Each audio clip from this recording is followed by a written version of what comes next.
10 April 1986 کو Peoples party کی رہنما بے نظیر بھٹو 2 برس کی جلا وطنی کے بعد لاہور پہنچی اور ان کا والہانہ استقبال کیا گیا۔ 29 مئی 1988 کو جنرل ضیاء نے غیر جماعتی انتخابات کی بنیاد پر قائم محمد خان جنیجو حکومت برطرف کر دی۔ اگست 1988 میں ضیاء کی ہلاکت کے بعد جنیجو صاحب نے عدالت عظمیٰ سے درخواست کی کہ ان کی حکومت بحال کی جائے کیونکہ اسے غیر قانونی طریقے سے ہٹایا گیا تھا۔ اس اثنا میں فوج کے سربراہ اسلم بیگ نے لاہور پریس کلب میں یہ بیان دیا کہ اگر سپریم کورٹ کے ججوں نے جنیجو حکومت کو بحال کیا تو اس فیصلے کے نتیجے میں پیدا ہونے والی صورتحال کے ذمہ دار وہ خود ہوں گے۔ معاملہ بہرحال زیادہ آگے نہیں بڑھا اور عدالت نے تازہ انتخابات کا حکم دے دیا۔ اسلم بیگ صاحب کو سپریم کورٹ نے 1994 میں توہین عدالت کے الزام میں طلب کیا تو انہوں نے عدالت میں جواب دیا کہ میں اس عدالت کے آگے جواب دہ نہیں ہوں۔ انتخابات میں ووٹ ڈالنے کے لیے قومی شناختی کارڈ ہونا لازم قرار دیا گیا، جو دراصل پیپلز پارٹی کو طاقت میں آنے سے روکنے کی ایک کوشش تھی۔ بے نظیر صاحبہ کے مطابق شناختی کارڈوں کو دھاندلی کے لیے استعمال کیا جا رہا تھا۔ پیپلز پارٹی نے اس فیصلے کو عدالت میں چیلنج کیا اور لاہور ہائی کورٹ نے ان کے حق میں فیصلہ کیا، لیکن سپریم کورٹ نے شناختی کارڈوں کی حمایت میں فیصلہ دیا۔ اسی طرح حسین حقانی صاحب کے زیر نگرانی نصرت بھٹو اور بے نظیر بھٹو کے خلاف بدنامی کی مہم شروع کی گئی اور ان کی تصاویر کو مسخ کر کے پمفلٹ جہاز کے ذریعے بڑے شہروں پر گرائے گئے۔ پیپلز پارٹی کو اس کے روایتی انتخابی نشان یعنی تلوار سے محروم کر دیا گیا اور تیر کا نشان عطا کیا گیا۔ اپوزیشن میں جنرل حمید گل کا بنایا اسلامی جمہوری اتحاد دراصل ذوالفقار علی بھٹو مخالف پاکستان قومی اتحاد کا ایک نیا روپ تھا۔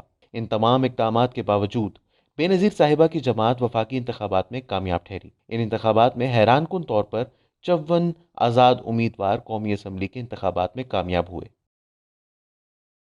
ضیاء دور کے ایک قانون کے مطابق صدر کو یہ اختیار حاصل تھا کہ وہ مقننہ کے کسی بھی رکن کو وزیر اعظم کے عہدے کے لیے نامزد کر سکتا ہے، البتہ اسمبلی سے اعتماد کا ووٹ لینا بھی ضروری ٹھہرایا گیا۔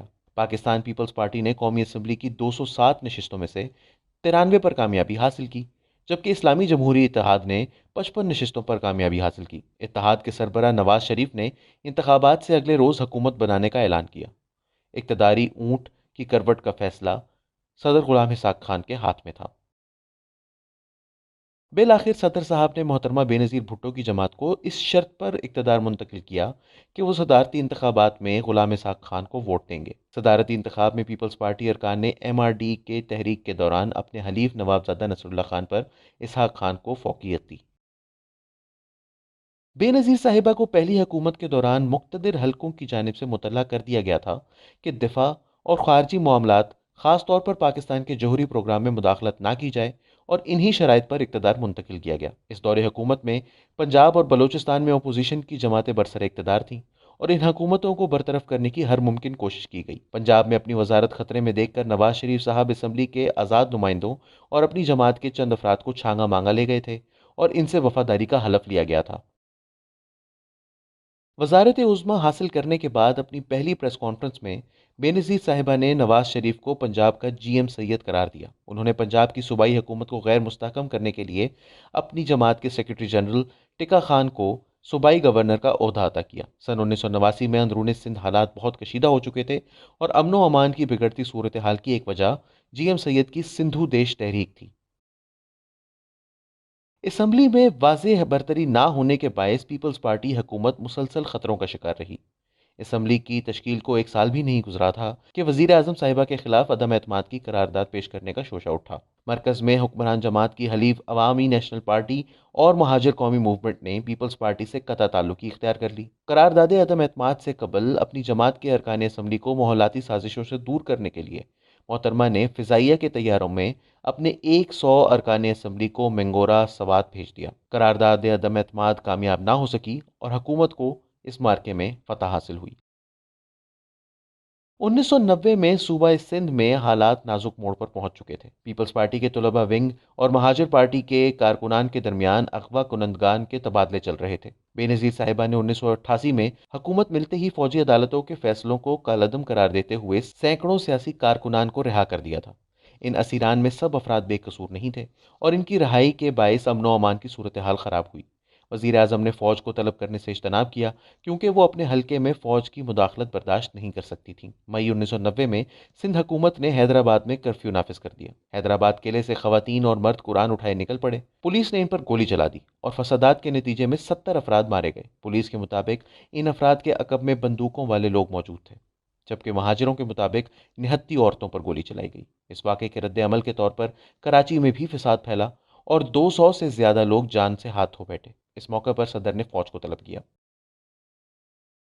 حکومتی سطح پر کرپشن بڑھ گئی اور کروڑوں روپے کے قرضے حکومتی وزراء اور ان کے رشتہ داروں کو نوازے گئے۔ بے نظیر صاحبہ نے اپنی والدہ نصرت بھٹو کو بے محکمہ وزیر، جبکہ اپنے سسر حاکم علی زرداری کو اسمبلی کی پبلک اکاؤنٹس کمیٹی کا سربراہ مقرر کیا۔ سیاسی مخالفین کے کاروبار کو نقصان پہنچانے کا رواج بھی اسی دور میں شروع ہوا۔ شریف خاندان کی اتفاق فاؤنڈری کو نقصان پہنچانے کے لیے پاکستان ریلوے کو حکم دیا گیا کہ اسکریپ کراچی سے لاہور نہ پہنچنے پائے۔ اس نقصان کے باعث اتفاق فاؤنڈری کو 3000 کے قریب ملازمین فارغ کرنے پڑے۔ صدر غلام اسحاق خان نے حکومت بننے کے 20 ماہ بعد اس کو کرپشن، اقربا پروری، نااہلی، عدلی اور سینٹ توہین کے ضمن میں 8ویں ترمیم کے تحت برطرف کر دیا۔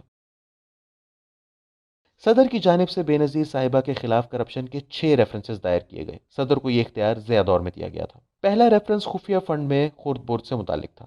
اس ریفرنس میں دی گئی معلومات کے مطابق بے نظیر صاحبہ نے 2 کروڑ روپے اپنے آپ کو دیے، 3 کروڑ نصیر اللہ بابر، 1 کروڑ ملک وارث، 1.5 کروڑ آفتاب شیر پاؤ، 1 کروڑ حنیف خان، 40 لاکھ محب اللہ شاہ اور 26 لاکھ ناہید خان کو دیے تھے۔ دوسرے ریفرنس کے مطابق اسلام آباد میں 287 ایکڑ زمین ایک جعلی کمپنی کو ہوٹل بنانے کی مد میں دی گئی۔ تیسرا ریفرنس مرکزی حکومت کے خلاف پاک فضائیہ کے جہاز استعمال کرنے سے متعلق تھا اور ان جہازوں پر صوبائی اسمبلی کے ارکان سوار تھے جن کو قرارداد عدم اعتماد کے لیے خریدا گیا تھا۔ چوتھا ریفرنس ایل پی جی کیس کے لائسنس اپنے قریبی دوستوں اور رشتہ داروں کو دینے سے متعلق تھا۔ پانچواں ریفرنس خام روئی کے معاہدے کے بارے میں تھا جس کی بدولت سرکاری خزانے کو 10 کروڑ روپے کا خسارہ اٹھانا پڑا، اور چھٹا ریفرنس 200 کروڑ ڈالر کے قرضوں کی خورد برد کے بارے میں تھا جو اصل میں کے ای ایس سی کو مشاورت دینے کی مد میں حاصل کیے گئے تھے۔ 6 اگست 1990 کو صدر غلام اسحاق خان نے قومی اسمبلی کو برطرف کرنے کا حکم جاری کیا۔ اس حکم نامے کو لاہور ہائی کورٹ اور سندھ ہائی کورٹ میں چیلنج کیا گیا، لیکن دونوں عدالتوں نے صدر کے حق میں فیصلہ دیا۔ لاہور ہائی کورٹ کے فیصلے کے خلاف سپریم کورٹ میں استدعا کی گئی، لیکن ملک کی اعلیٰ ترین عدالت نے فیصلہ برقرار رکھا۔